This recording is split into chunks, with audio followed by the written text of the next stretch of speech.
Hi, welcome back to Bites MD. Today I'm going to show you how to make a dry aged steak with a rosemary garlic butter sauce. The steak itself has been dry aged for 7 weeks now. The outer part is pretty tough and is uneatable, so I like to carve this part off and make a stock out of it, specifically pho, and then the fat I'm going to actually make a dry aged towel. This is my DIY dry ager, courtesy of a guy named Mike that helped me set it up in Missouri. I'm going to start off by trimming off this outer edge. I like to use a carving knife and then just slowly peel off until you get the flesh. This white part here is the fat, so we're going to try to separate the meat and the fat as much as possible for the broth and the towel. I cut a little bit more off the edge just so it's easier for us to cut into steaks. I now have all these cut up. I'll put these in a vacuum seal. I'm gonna let my garlic and butter, rosemary, thyme to cool down, and then we'll put it in there and let it kind of marinate and develop some more flavors over the next day or two. I'm gonna start off by making our butter sauce. I'm gonna put some oil in there first, and then we'll put the butter so this way it doesn't burn the butter. I'm gonna put it on low heat and let it slowly roast the garlic and rosemary.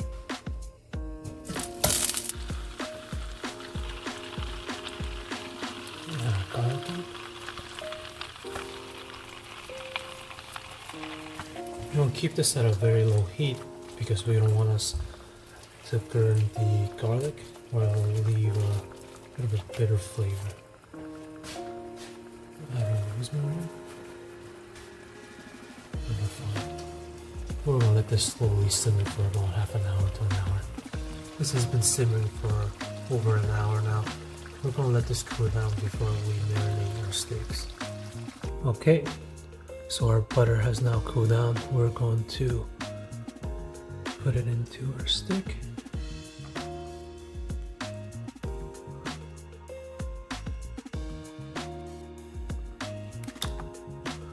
We'll put some of the fried herbs in there just to give it a little bit more aroma as well. So here it is, vacuum sealed in the butter. We're gonna let this sit in the fridge for a day or two to kind of let it marinate. Keep in mind the butter and everything in here is not salted. Everything is unsalted because we're gonna salt the steak afterwards. If you salt it now, it's gonna dehydrate the steak. You're gonna lose all its juices. I personally actually like to have my steaks dried age for 5 weeks instead of 7-ish weeks. But we'll see how this turns out. So I have here reheated the rest of that butter and I fine strained it, so this way we're going to use this as a dipping sauce. I'm going to be cooking my potatoes in the air fryer at 375 for about 45 minutes. I'm not boiling them because I don't want to dilute the flavor of the potatoes. This will give me more concentrated flavor. I have here my sous vide. I would use the own temperature that your sous vide machine advises, as they're slightly a bit different. This one cooks a little bit faster compared to most traditional one. And keep in mind the thickness. I like to make a 1-inch thick cut steaks. And make sure it's fully submerged. I have here cauliflower and a carrot. This is a fruit carrot from China. It's a little bit more intense flavor and very vibrant, as you can tell. We're just going to chop these up and we're going to make our sides. We're going to sprinkle some salt. Do some black pepper, olive oil, balsamic vinegar,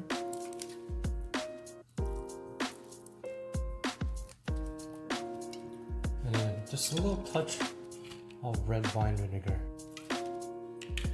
We'll mix this up. I'm gonna let this kind of marinate for a little bit, and then we'll put it in the oven. Put the cauliflower in the oven at 425 for about 20 to 30 minutes, or until it's golden brown. I'm using 2% milk instead of cream because I'm trying to be healthy. But if you want a richer flavor, use heavy cream. We don't want it boiling, we just want to warm it up. And we're going to put a knob of butter in there as well. We'll let this slowly simmer for a little bit. Be sure to stir the bottom in case that it burns. So to check your potatoes are ready.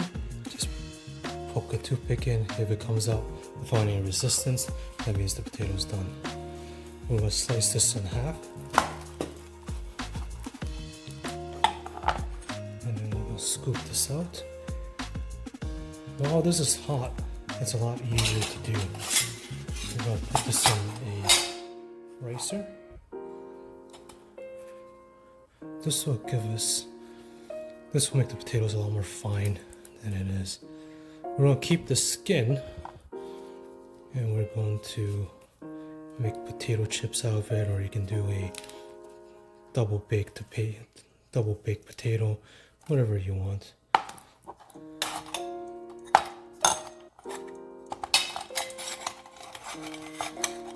So, kind of looks like this. Okay, I'm going to do it for the rest of them. I'm going to slightly put it on a low heat. I'm slowly going to add a butter into it. I'm just going to gently mix it up. I'm going to add a little bit of our warm milk, just a little bit at a time. We're just going to add enough to get that consistency we're looking for. Most restaurants will use a 1-to-1 ratio of mashed potatoes and butter. It's pretty unhealthy, so I try to make it healthy. Sometimes I will use just olive oil instead of butter for my potatoes. This is becoming pretty creamy and pretty smooth at the moment, but I'll show you another trick once we're done to make it even more smooth and creamy and a little extra flavor to it. I think we have enough liquid. Just do one more knob of butter and we're good to go. At this point, I'm just going to turn off the heat. Be sure to taste test. Remember, it's easier to add more salt than it is to remove the salt. So just add tiny bits at a time. Look at that, looks beautiful. So to have an even smoother texture, you can put the potatoes in a fine mesh. This is a little bit more time consuming, but it's going to come out a lot smoother. See, after breaking a sweat, it's all done. I'm going to put this back in the pan for just a tiny bit. I'm going to warm it up, and then I'm going to add our last ingredient in the potato. I'm going to slightly warm this up. A couple of tablespoons of our milk butter. I don't know if you can tell, but it's a lot more smooth. You can probably put it through the fine mesh a few more times if you really want it to be extra smooth. Add in our dill. Gives it a nice vibrant color, and also helps add so much more flavor and depth into our potatoes. Let's turn off the heat.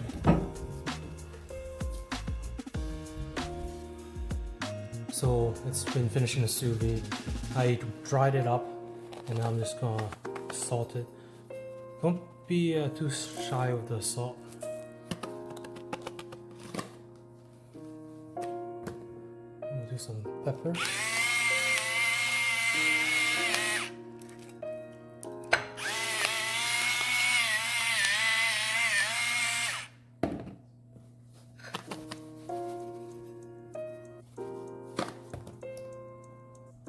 It's nice and hot.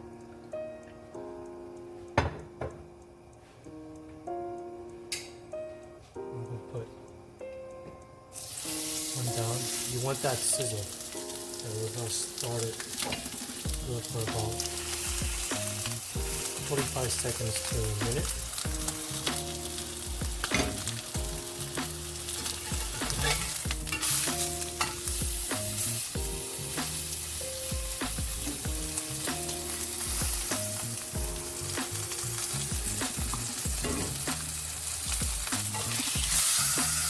Make sure you get the edges as well.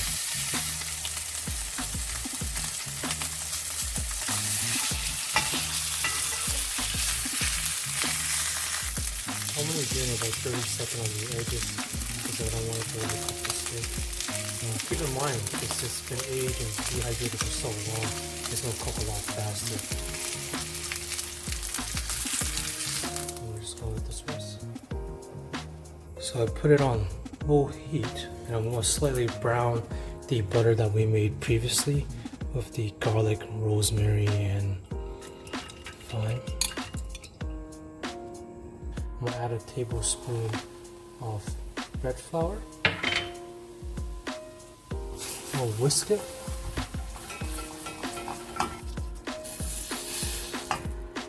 Once that mix in, we're going to add our cheese broth.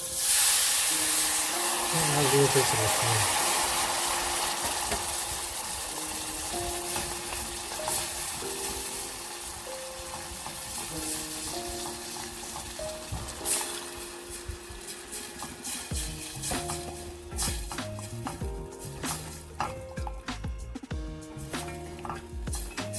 So it's already flavored with the rosemary and thyme.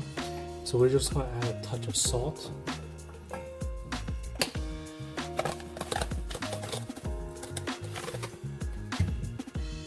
Mix it up. You want to keep mixing because you don't want it to burn. And then we'll add some pepper.